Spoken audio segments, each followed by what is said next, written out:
Percaya saya, kalau 100.000 orang datang ke Teguh Umar, minta dialog dengan Ibu Megawati, sebagai pemimpin dari partai yang terbesar, yang menguasai parlemen, dan punya utusan di eksekutif, yaitu petugas partai Jokowi, maka kehadiran ratusan ribu orang itu yang datang ke Teguh Umar itu secara hitungan jam, Ibu Megawati akan mengambil keputusan untuk mengakhiri semua ini. Kenapa? Dan semoga Allah Subhanahu wa Ta'ala menghancurkan sehancur-hancurnya para pelaku pembantaian 6 syuhada pengawal kami dan yang memerintahkannya, serta para aktor intelektualnya juga yang merestuinya, dan semua yang terlibat dalam pembantaian sadis dan brutal tersebut secara langsung maupun tidak langsung. Allahumma dammirhum tadmira waqtulhum balada wala tughadir minhum ahada ya qawi ya matin ya muntaqim amin ya rabbal alamin.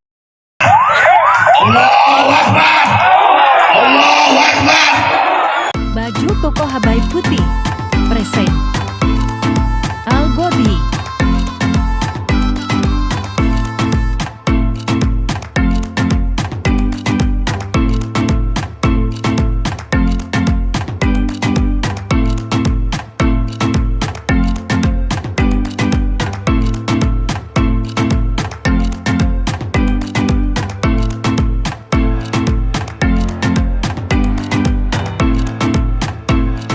Perayaan kemerdekaan itu bisa dilihat dari dua sisi. Dari kalender Masehi itu jatuh pada bulan Agustus tanggal 17.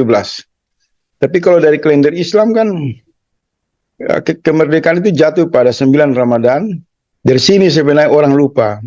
Kalau saya nggak tertarik dengan protokol kemerdekaan yang diselenggarakan negara dalam perspektif kalender Masehi, karena memang sesuatu yang tidak ada basic perenungan, kehilangan nilai-nilai esensinya. Tapi kalau umat Islam kan juga memasuki bulan Ramadan tepat di tanggal 9 Ramadan, merayakan hari kemerdekaan dari buah perjuangan jihad akbar umat Islam, memenangkan pertarungan jihad melawan kolonialisme di bulan yang suci. Maka di suasana yang suci itu umat Islam sangat memaknai kemerdekaan negara, kemerdekaan bangsa Indonesia dalam tuntunan dan bimbingan Allah Subhanahu wa Ta'ala. Itu menegaskan bahwa kemerdekaan itu memiliki tafsir dalam perdebatan filosofi maupun teologis. Dari perdebatan filosofi, kemerdekaan dimaknai yang sebagaimana digambarkan oleh surat Wal-Asr itu. Kemerdekaan dalam dimensi orang-orang yang berbuat baik, untuk berhikmat kepada kehidupan mereka dan menjalankan kenikmatan hidup itu di jalan bimbingan Allah. Namun kemerdekaan dalam perspektif Quran yang lebih spesifik, yaitu kemerdekaan bagi orang-orang beriman. Nah, orang beriman ini kan ciri mereka merdeka itu mereka bergantung kepada Maha yang merdeka, yaitu Allah Subhanahu wa Ta'ala. Hamba-hamba yang bertawakal, menyerah sepenuhnya kepada kebesaran Allah dan dibimbing dalam kehidupan yang berkualitas, maka esensinya mereka yang merdeka. Karena kalau bergantung kepada negara dan manusia, lebih khusus presiden yang berasal dari konsensus politik gorong-gorong, itu tidak dapat kemerdekaan.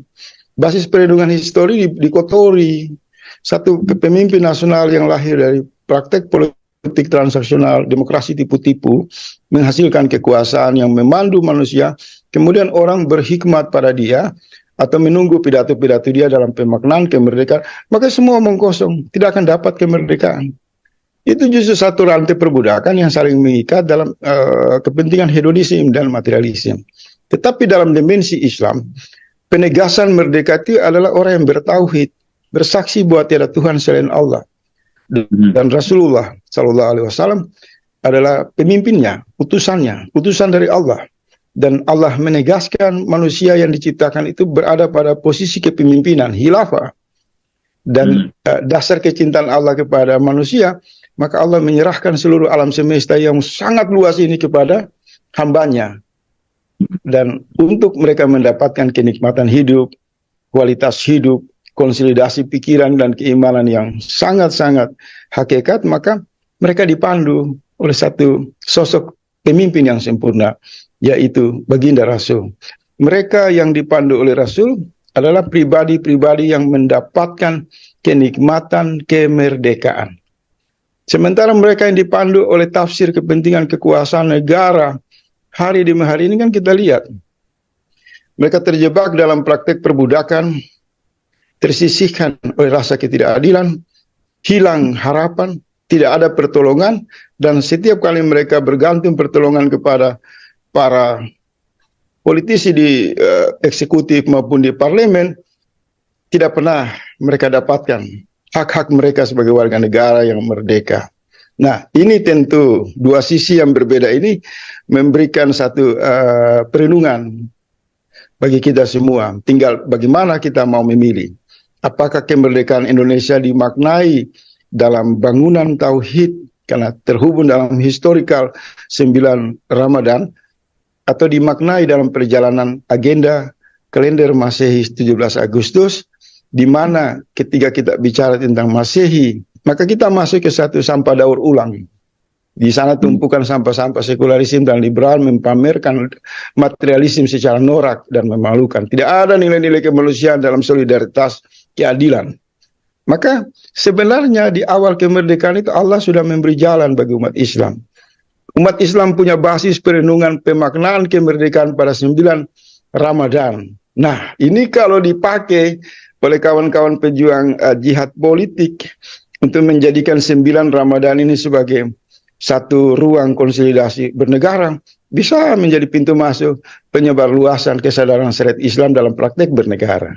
Apalagi kan wadahnya kan suci dan efektif. Umat Islam kalau Ramadan itu kan berkumpul. Karena berkumpul maka kelompok-kelompok di luar Islam pengusung materialisme Fir'aun ini takut. Setiap Ramadan itu ketakutan. Bisa terjadi revolusi karena beberapa negara itu Ramadan itu menginspirasi solidaritas dan gerakan revolusioner. Nah, semoga pesan ini sampai kepada seluruh pejuang jihad Islam di Indonesia. Manfaatkan 9 Ramadan sebagai kebangkitan untuk memperjuangkan esensi kemerdekaan dalam prinsip-prinsip syariat Islam yang kita yakini, yang kita imani. Semua organisasi, baik itu negara ataupun sistem global, itu digerakin oleh manusia. Nah, tinggal kita melihat, misal begini, Fir'aun, kalau Nabi Musa, Sayyidina Musa, dengan modal hanya satu pengikut Sayyidina Harun, menghadapi Fir'aun, adalah menghadapi gedung-gedung piramid yang begitu kuat dan besar, maka itu sia-sia. Tapi yang dilawan kan langsung kepada orangnya, kepada manusianya yang menggerakkan kekuatan dari energi kekuasaan materialisme itu, yaitu Fir'aun. Dan secara efektif itu menjadi pelajaran bagi kita. Cukup dengan diberikan mukjizat dalam bentuk tongkat saja, Sayyidina Musa itu bisa meluluhlantahkan 500 tahun kedikdayaan materialisme Fir'aun. 500 tahun. Nah, kita ini sebagai umat Rasul diberikan mukjizat yang melampaui daripada tongkat Nabi Musa. Mukjizat yang diberikan Allah dan baginda Rasul adalah Al-Quran. Kitab suci. Sebagai panduan yang tidak dipegang di tangan, tapi masuk dalam pikiran kita, dalam hati kita, dalam semua jiwa kita. Maka gerakan substansi Quran itu menggerakkan kesadaran kemanusiaan orang beriman, kemudian mampu mengidentifikasi titik-titik persoalan yang menjadi kendali terhadap kekuasaan materialisme. Nah, dalam konteks Indonesia, pandangan Quran yang saya pahami menggarisbawahi sebenarnya kendali kekuasaan itu ada pada ketua umum partai. Orang sering datang ke parlemen untuk memakzulkan Jokowi, memakzulkan presiden, memprotes kebijakan, itu berantam dengan para badut di sana dan gedung-gedung besar yang isinya kosong saja. Mestinya kan demo perubahan itu kan datang ke rumah Ibu Megawati dalam jumlah yang banyak. Datang ke rumah Prabowo Subianto. Iya kan? Untuk bersilaturahim. Jadi ada semacam 200.000 umat Islam atau rakyat datang ke Ibu Mega. Bertanya, secara pribadi apakah Anda membiarkan korupsi ini terjadi?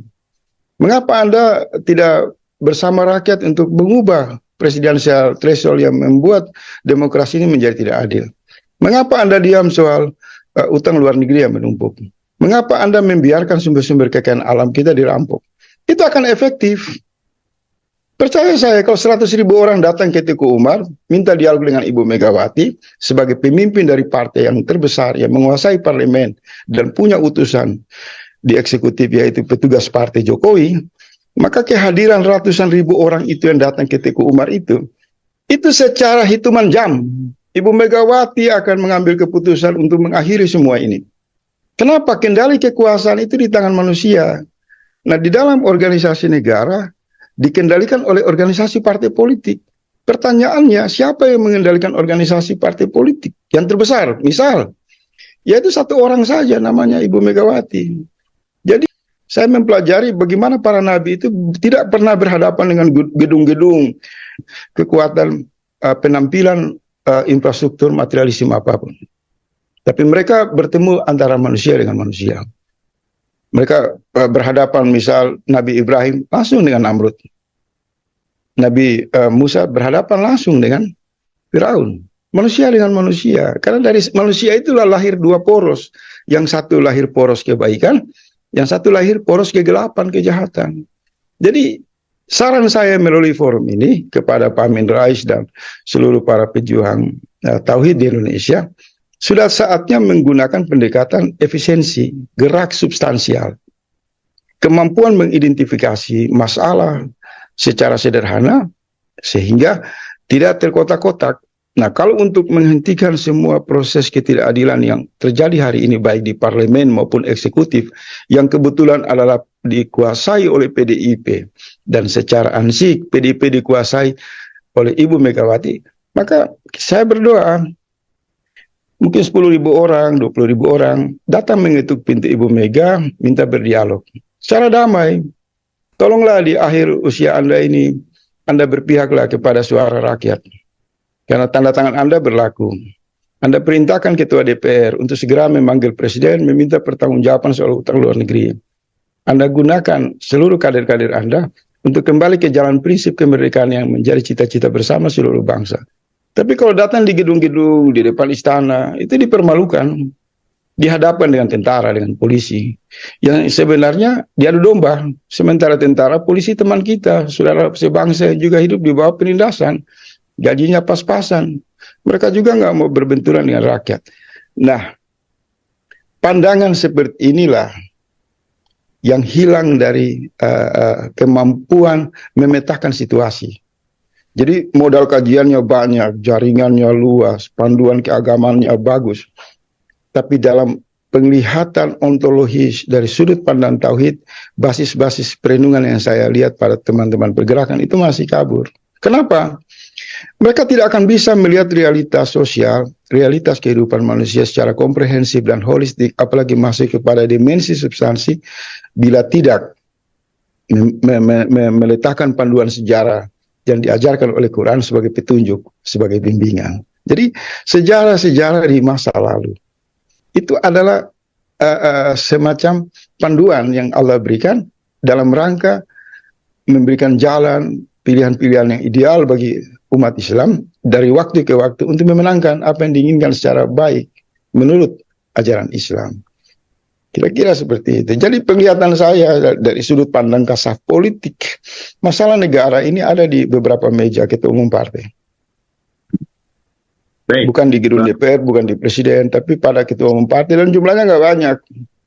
Kalau zaman 98 dulu itu kan cuma 3 ketua umum partai. Kita teror mereka gelar sidang istimewa. Kenapa nggak dipakai caranya sekarang? Kembali ke dalam konteks Indonesia, melihat negara dalam sudut pandang keagamaan, maka dasar-dasar tafakur kita harus bangun. Harus ada ruang kontemplasi untuk memastikan bahwa seluruh pendapat kita itu tidak didasari oleh emosi, oleh hawa nafsu. Kita sungguh-sungguh hadir sebagai implementasi kesungguhan tauhid di dalam energi pikiran yang terhubung dengan kehendak Allah. Maka bacaan kita terhadap semua kerusakan, semua kekacauan ini, kita berada pada posisi tenang, dengan mudah kita melihat ini masalah, kuncinya di sini, ini masalah, kuncinya di sini, ini masalah, kunci di sini. Itu ciri orang beriman. Tetapi yang terjadi apa? Mereka mengusung atas nama agama, mengusung atas dasar klaim-klaim syariat. mengusung atas dasar klaim penguasaan keagamaan, tapi mohon maaf, mari kita lihat apa yang terjadi. Penghamburan waktu. Wah, besok ini, lusa ini, besok ini. Dia mengamati. Menurut saya belum. Mereka belum ada dalam energi tauhid. Kalau mereka ada di dalam energi tauhid, maka tanggal 9 Ramadan nanti, pada bulan Ramadan nanti, itu adalah bulan suci. Maka 1-2 minggu sebelum memasuki bulan Ramadan, para tokoh-tokoh, ulama, aktivis Islam, itu menyiapkan diri untuk melakukan konsolidasi. Dengan memanfaatkan ruang konsolidasi yang Allah berikan. Selama 30 hari, mereka berkumpul. Bukan hanya mengatasi masalah pribadi dalam hubungannya dengan Tuhannya, tapi juga menyelesaikan dan merumuskan masalah bersama. Nah, dalam takdir histori kemerdekaan Indonesia jatuh pada tanggal 9 Ramadan. Itu sebenarnya pesan kuat dari langit kepada umat Islam Indonesia. Kalau kamu mau merubah bangsa ini, maka kamu harus masuk dengan hati yang tulus dan bersih, bersatu di dalam kekuatan mujizat bulan Ramadan, lalu bangkit, mengakhiri semua ketidakadilan ini. Momentum itu belum dilakukan. Momentum itu masih dipandang hanya biasa. Mereka sibuk di ruang kalender Masehi. Akhirnya apa? Sudut pandang materi yang mereka bawa dikalahkan oleh level materi yang lebih tinggi. Tidak ada materi memenangkan materi pada tingkat kualitas yang sempurna, tidak ada. Firaun 15 tahun, segala susunan materi, hermeneutik, sosiologinya, kecanggihan politiknya, infrastrukturnya hancur. Tetapi kalau Islam tidak, ada energi transidental. Segala perubahan itu datang dari energi yang tidak berasal dari ruang dan waktu. Dan itu sudah dipertegas oleh baginda Rasul. Ke Sidratul Muntaha. Keluar dari ruang dan waktu. Karena keluar dari ruang dan waktu itu simbol bahwa kekuatan Islam tidak berada pada ruang dan waktu. Tidak bisa diukur dengan materi. Kekuatan Islam di luar seluruh apa yang kita pahami. Khalifah adalah energi yang datang dari kekuatan Allah. Semakin dia dibenci, itu menegaskan. Semakin rusak satu bangsa itu, semakin celaka mereka. Oleh sebab itu di berbagai kesempatan saya mengatakan, terminologi khilafah tidak hanya mendefinisikan sebuah perjalanan kecemerlangan sejarah yang berhenti pada Turki, Andalusia. Tidak. Khilafah ini satu gerak substansi yang datang dari kalimat tauhid. Oleh sebab itu, apa yang harus kita lakukan dalam energi kesadaran politik khilafah untuk dalam rangka menyelamatkan negara ini? Tadi saya sudah bilang, wadah yang sudah disiapkan Allah sudah ada. Bulan Ramadan, tempat berkumpul orang-orang beriman. Dan biasanya Ramadan itu kan orang saling kasih sayang, baik sosial, politik, dan lain-lain. Manfaatkan itu saja untuk mengevaluasi negara ini. Dilihat negara ini sama nggak dengan petunjuk-petunjuk di dalam kesucian bulan Ramadan itu. Apakah ada pemimpin yang sabar? Apakah pemimpin yang digambarkan itu mencintai kaum kecil? Dengan Ramadan kita bisa mengevaluasi negara dan mengembalikan arah negara kepada tujuan syariat Islam. Jadi hal yang sederhana. Hanya karena kita meminjam literatur, bangga dengan kampus-kampus, dengan guru-guru besar, kita lupa. Semua itu debu di hadapan baginda Rasul. Itu semua retorika. Saya sudah pelajari itu, baik filsafat barat timur, filsafat illumination, filsafat kesadaran materialisme. Saya sudah tiba pada kesimpulan. Ini omong kosong, buang waktu. Filsafat kita adalah filsafat syahadat, kesaksian kita yang kuat, berpegang teguh kepada kalimat Allah. Kepada syahadat, perjanjian kita. Yang konstan kita lakukan dalam 5 waktu. Itu adalah gerak substansi yang tidak bisa dirubah oleh buku apapun, oleh daya pikir apapun, oleh bujukan materialisme apapun. Karena orang-orang yang sholat itu, yang ketika mereka bersatu, maka akan turun petunjuk dari Allah untuk memenangkan mereka. Tetapi mereka selesai sholat, mereka cari filsafat-filsafat omong kosong yang cengeng, digertak sedikit takut. Mereka bernostalgia dengan retorika-retorika, filsafat materialisme. Mereka terpesona dengan tumpukan buku-buku. Kumpulkan semua itu, seluruh ilmu pengetahuan, belum bisa menciptakan manusia. Kumpulkan semua filsafat, belum bisa menciptakan manusia. Itu adalah karya manusia. Bagaimana kita bergantung kepada karya manusia? Siapa yang menciptakan manusia? Allah.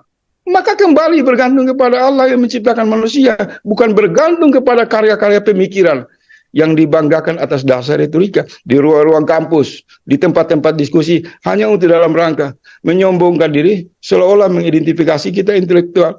Menurut saya, ketika dihadapan dengan Al-Quran, semua itu bangkrut. Semua itu tidak otentik, semua irasional, semua sia-sia. Tapi Quran bertahan dengan kesucian selama 1500 tahun. Aset yang paling berharga ini mohon dirujuk dengan totalitas. Mohon dijadikan paduan, bukan sekedar basa-basi, tapi masuk dengan jiwa, dengan pikiran, dengan totalitas, agar Quran juga mengambil kita sebagai bagian dari energi perubahan itu. Karena Quranlah pemandu perubahan yang sebenarnya, bukan pikiran manusia yang penuh dengan hawa nafsu. Ini pertanyaan pertama yang menarik, mungkin juga ada di Piagam Jakarta ya Bang Faisal Asegaf, ya, juga di tanggapan Bang Faisal Asegaf tentang juga di hari kemerdekaan kita hari ini. Seperti apa? Iya, sebenarnya perdebatan dari dulu kan. Ada kemarahan dari seluruh umat Islam mengatakan bahwa umat Islam ini kan nyawa, harta, segala upaya melawan kolonialisme selama puluhan bahkan ratusan tahun. Kemudian buah kemerdekaan itu dibajak oleh para tengkulak-tengkulak sekularisme, makelar-makelar liberalisme yang dimotori oleh Soekarno dan beberapa tokoh yang memang sejak awal mengidentifikasi mereka sebagai bagian dari haluan kepentingan materialisme Barat. Sehingga ada pertentangan di sana kan ketika perumusan ideologi, 7 kata, keinginan untuk memasukkan panduan syariat Islam itu ditolak. Itu bacaan yang umum. Nah, itu sebagai bukti di awal kemerdekaan memang umat Islam yang tadi saya bilang mereka yang berjuang, mereka yang mengusir penjajah, tapi buahnya dibajak oleh segelintir orang. Hasilnya apa? Ya kita lihat sekarang kan. Karena ibarat kalau kita kancing baju itu kan, kalau salah di awal kan seterusnya kan salah. Jadi kesalahan dengan menyingkirkan hak umat Islam untuk menjalankan syariat Islam dalam praktek bernegara secara tidak langsung itu melemahkan sumber daya potensi mayoritas umat Islam sebagai pembayar pajak terbesar, sebagai penyumbang sejarah, sebagai kekuatan yang menjadi modal dasar negara. Nah, atas dasar itu kan pertengkaran terus-menerus terjadi dan hasilnya kita masih bertahan dalam orbit demokrasi liberal sekuler. Tetapi saya melakukan perenungan berhari-hari dan bertahun-tahun. Kemudian saya menemukan yang tadi saya katakan, bahwa benar negara tidak menulis secara naskah kenegaraan bahwa syariat Islam itu dijalankan. Tapi negara tidak bisa menghapus bahwa kemerdekaan bangsa Indonesia itu terjadi pada tanggal 9 Ramadan di bulan suci, bulan yang penuh berkah. Maka Anda boleh menghapus prinsip-prinsip syariat Islam dalam lembaran negara, tapi Anda tidak bisa menghapus perjalanan sejarah yang dikukuhkan oleh bulan suci Ramadan. Oleh sebab itu, jika pengejawantahan, perenungan, dan konsolidasi penguatan negara dilakukan dengan memanfaatkan momentum Ramadan sebagai pusatnya daya panggil dan persatuan umat Islam untuk memperjuangkan nilai-nilai Islam, maka saya percaya akan terjadi. Karena kalau kita lihat di beberapa negara, saya tidak perlu menyebut, konsolidasi para pemikir dan pejuang pergerakan Islam itu memang selalu memanfaatkan, menggunakan, menyambut kesucian bulan Ramadan itu sebagai ruang diskusi, ruang konsolidasi, ruang networking. Nah, tradisi itu belum ada di Indonesia. Ramadan belum dimaknai, dikonsolidasi sebagai landasan kebangkitan umat Islam dalam menentukan arah bernegara. Jadi jangan berkecil hati ketika negara satu persatu melucuti hak-hak Islam di dalam aneka kebijakan, di dalam bahkan sejarah. Kalau kita lihat hari-hari di era satu dekade rejim Jokowi ini, menangis kita lihat banyak fakta-fakta sejarah itu mau dihapus. Dan umat Islam yang menuntut keadilan dalam berbagai perspektif itu dijadikan musuh oleh negara. Disebutkan politik identitas, intoleran, radikalis, dan lain-lain. Tetapi saya secara transendental, secara hikmah, mencoba untuk lihat lebih jauh dalam pergerakan dimensi kehidupan sosial dan politik negara, saya kemudian menemukan inilah sebenarnya panggilan Allah kepada kita untuk berjihad. Jadi kalau umat Islam berhadapan dengan penindasan, berhadapan dengan Islamfobia, fitnah dan segala macam, juga harus dilihat. Ini undangan. Memang harus ada peristiwa seperti itu, baru membuat umat Islam sadar. Dan tidak perlu jumlahnya banyak, yang tadi saya bilang. Rumusnya saya ulangi lagi, kalau ada 10.000 orang datang ke kediaman Ibu Megawati, hanya bertanya kok, nggak usah demo yang ini, demo damai, bertanya, Ibu Mega, kenapa kamu membiarkan HTI dibubarkan? Kamu harus jawab sebelum kamu meninggal. Kenapa kamu membiarkan FPI dibubarkan? Kenapa kamu membiarkan terjadi kriminalisasi ulama? Kenapa kamu membiarkan sumber-sumber kekayaan alam ini dirampok, korupsi merajalela? Mohon dijawab tertulis atau dengan lisan. Ini dilihat sederhana oleh orang yang terjebak di perangkat literatur dengan kajian-kajian sampai membuang waktu mereka. Tapi kalau gerakan itu dilihat secara strategi, hal yang paling mudah, merubah negara. Ya kan? Dan Bang Saya mau kasih contoh dari sisi kaum kafir misalnya. Kaum kafir saja tidak diajarkan berantem dengan Islam itu untuk menghadapi infrastruktur. Tapi diajarkan berhadapan dengan manusianya. Maka mereka menyakiti Rasulullah. Mereka mau bunuh nabi-nabi. Manusia yang dikejar oleh Yahudi dan orang kafir. Dan puncaknya kan, Abraha itu membuat satu kesalahan yang sangat fatal. Dia tidak datang untuk menghukum Bani Hashim sebagai penjaga Ka'bah. Tapi dia mendeklarasikan perlawanan terhadap Baitullah. Infrastruktur kan yang dihadapi. Kalah Abraham. Karena infrastruktur itu ada penjaga.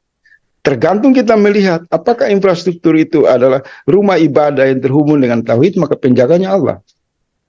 Kalau infrastruktur gedung DPR, presiden, piramid, itu manusia yang jaga. Dan manusianya ada, namanya ketua umum partai. Ketua DPR kan anak ketua umum partai. Presiden adalah petugas partai yang diutus oleh Ibu Megawati.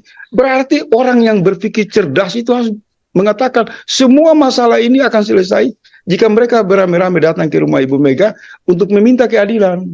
Kenapa kamu satu orang mengendalikan ini semua dan kamu membiarkan kerusakan bernegara ini terjadi? Jadi tidak usah buang waktu jauh-jauh ke gedung DPR, berantem di depan istana. Saran saya kepada Pak Amin Rais, para pejuang perubahan, Rocky Gerung, segera membentuk panitia nasional, datang bersilaturahmi dengan Ibu Megawati. Dan kita punya hak silaturahmi sebagai anak bangsa bertanya, kenapa kamu selaku ketua umum partai ini kamu jahat sekali? Membiarkan petugas partai kamu menindas rakyat yang banyak.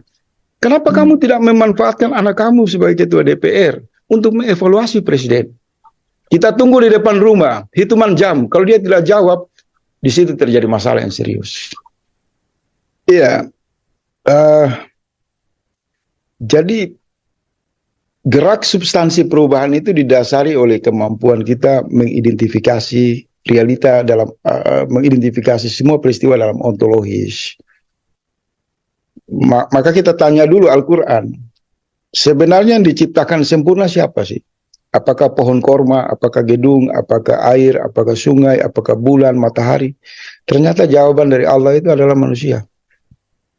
Dan kemudian Allah memetakan kehidupan manusia ini dalam dua golongan. Golongan yang jahat dan golongan yang baik.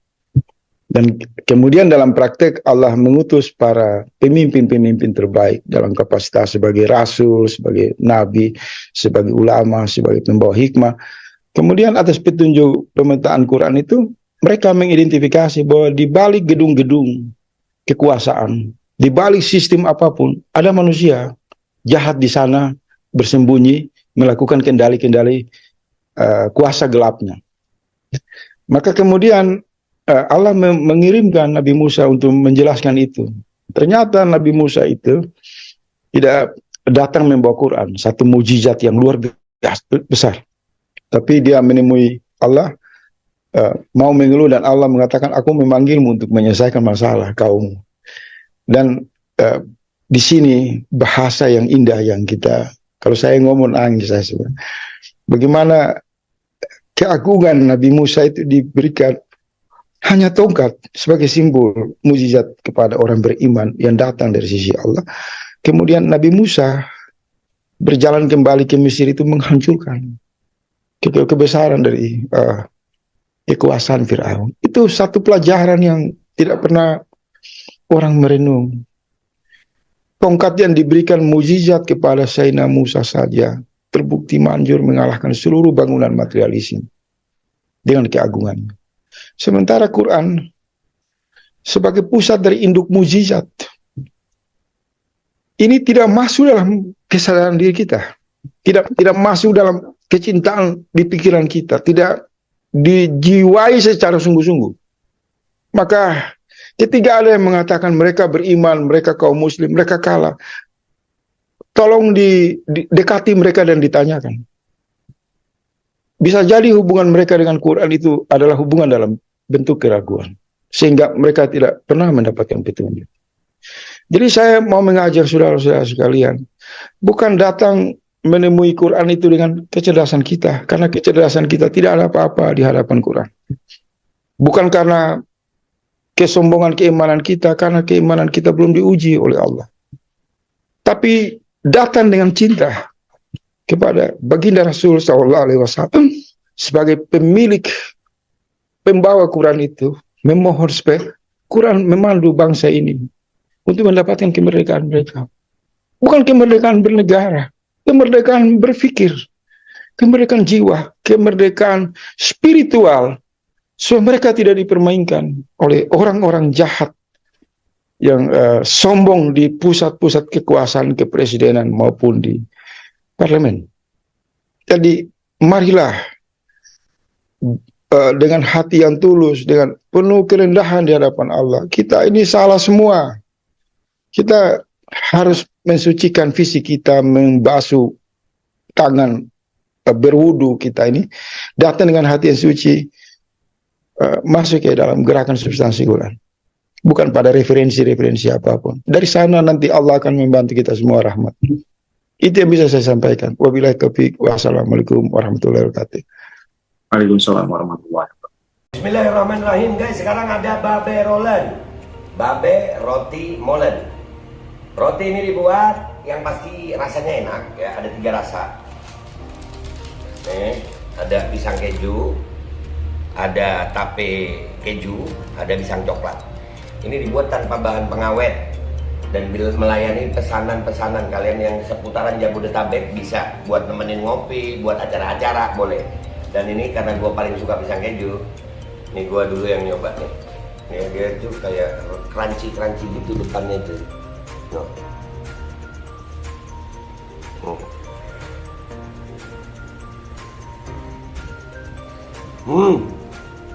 Lu tahu kerannya di depan nih, terus di dalamnya empuk. Ya Allah. Udah nggak usah lama-lama, lu kalau kepingin langsung pesen aja, itu ada nomor WA-nya, nanti gua kalau cantumin, ada juga IG-nya, langsung pesen, murah. Segini cuman nanti dia tanya itu 35.000 kalau nggak salah, ya.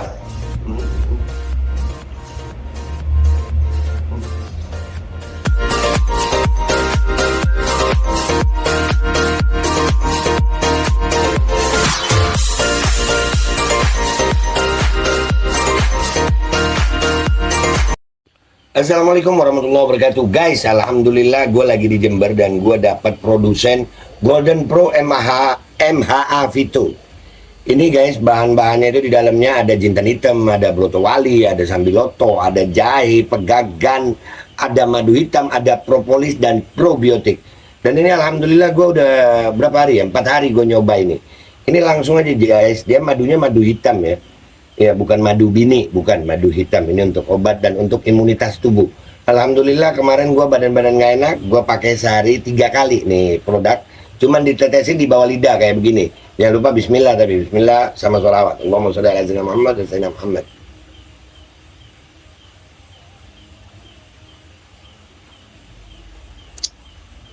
Dah begitu aja, sehari 3 kali. Kalian langsung hubungi nomor yang tertera di bawah ini. Ini insya Allah bisa membuat badan kita tahan terhadap segala macam infeksi dari luar untuk imunitas tubuh. Dah gitu aja, langsung pesan ya. Ini nomornya.